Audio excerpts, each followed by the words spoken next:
In the murky, nutrient-rich waters of the Gulf of California, a ghost is being hunted. It is the world's smallest and most elusive porpoise, a creature so shy that most humans, even those who spend their lives on the water, will never see one. They call it the Vaquita, the little cow. It is the rarest marine mammal on Earth. As of the time of this recording, there are fewer than 10 of these animals left. Not 1,000, not 100, fewer than 10. We are witnessing the final heartbeats of a species in real time. But the Vaquita is not being hunted for its meat or its skin. It is the accidental victim of a much larger, darker war.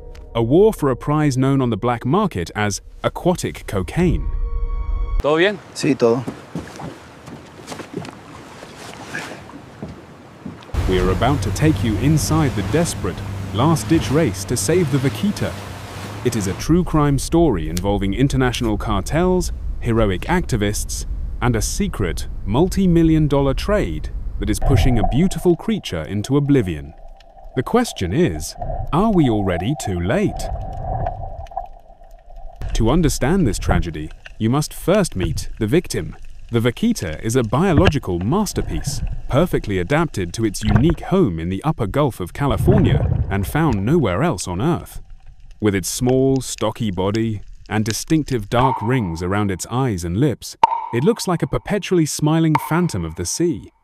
They communicate using high-frequency clicks, navigating the murky waters to hunt for small fish and squid. For centuries, they lived a quiet, hidden existence, a secret held by the Gulf. Their world was a balanced one, but that balance was shattered by a curse located in the body of one of its neighbors, a large fish called the Totoaba.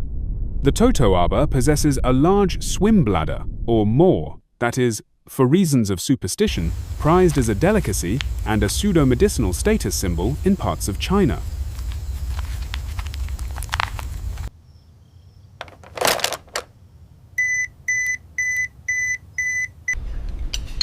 This is not just a fish bladder, this is a commodity that drives an entire criminal underworld. Shocking fact, a single, large Totoaba swim bladder can sell for over $80,000 on the black market in China. It is nicknamed aquatic cocaine for its immense value and the violent criminal underworld that controls its trade. This insatiable demand has created a modern-day gold rush in the Gulf of California, attracting not just local poachers, but also powerful Mexican drug cartels who see this as a low-risk, high-reward alternative to their usual business. And their weapon of choice is the Vaquita's executioner. It is called a gillnet, and for the Vaquita, it is the most brutally effective killing machine ever invented. Rare and precious item. I understand, but my son is very ill. A gillnet is a simple, devastatingly effective tool. It is a long, vertical curtain of fine, nearly invisible mesh that can be miles long, hung in the water to entangle fish by their gills. To catch the large Totoaba, poachers use nets with a mesh size that is, tragically, the exact same size as the head of an adult Vaquita. For the Vaquita, which uses sonar to navigate, the thin mesh of the net is acoustically invisible. It is a ghost wall. The Vaquita swims directly into it, and the struggle begins. Its head becomes entangled. As it panics and thrashes to free itself, the net only tightens, wrapping around its fins and body.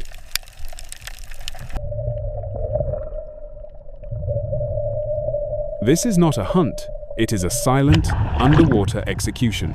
As an air-breathing mammal, the Vaquita needs to surface. Pinned by the net, its struggle becomes a desperate, terrifying race against its own lungs. The panic, the burning need for air, and finally, the slow, agonizing death by drowning. For every one Totoaba that is caught, it is estimated that multiple Vaquitas can die in the same net. They are the collateral damage in a war they never knew existed.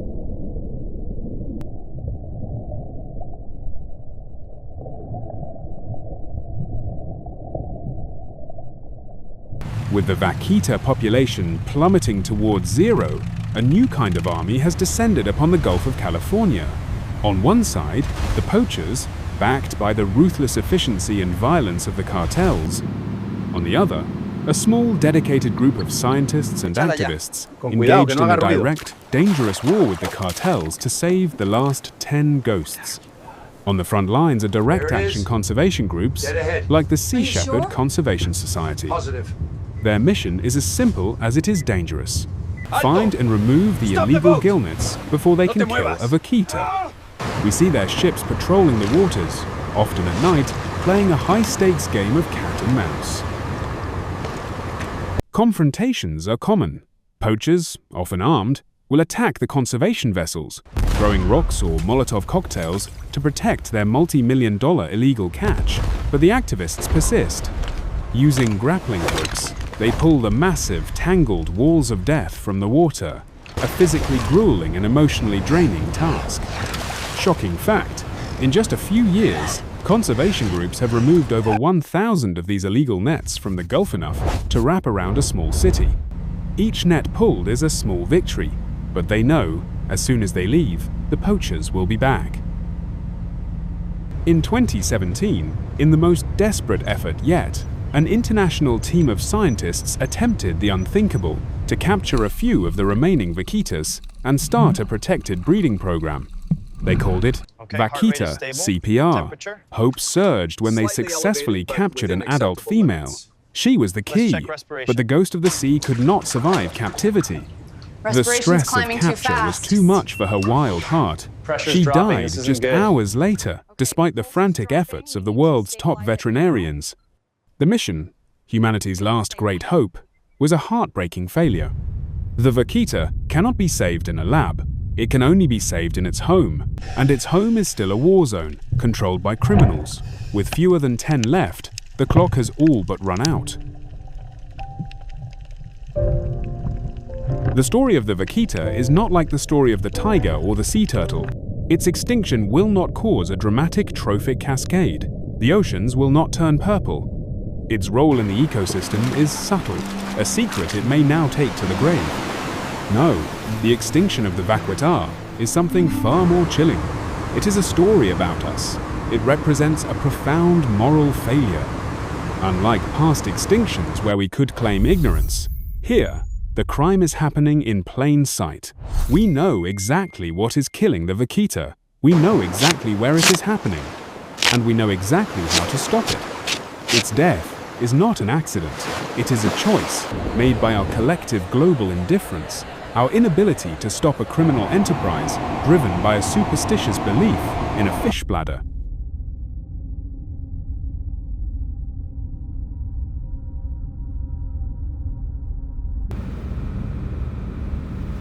The scientists are still out there, on their boats, deploying a complex grid of underwater acoustic detectors. They are no longer counting a population, they are holding a vigil, listening 24/7 for the faint, high-frequency clicks of the last survivors. Listening for a ghost, will the next dispatch from the Gulf of California be the sound of a new calf being born, a flicker of impossible hope? Or will it be what we all fear most, the confirmation of the final irreversible silence? The vaquita's ghost has haunted the Gulf for decades. Soon, there may be nothing left but the ghost of a ghost. A silent echo in an empty sea, a permanent testament to a preventable tragedy we, as a species, simply chose not to stop.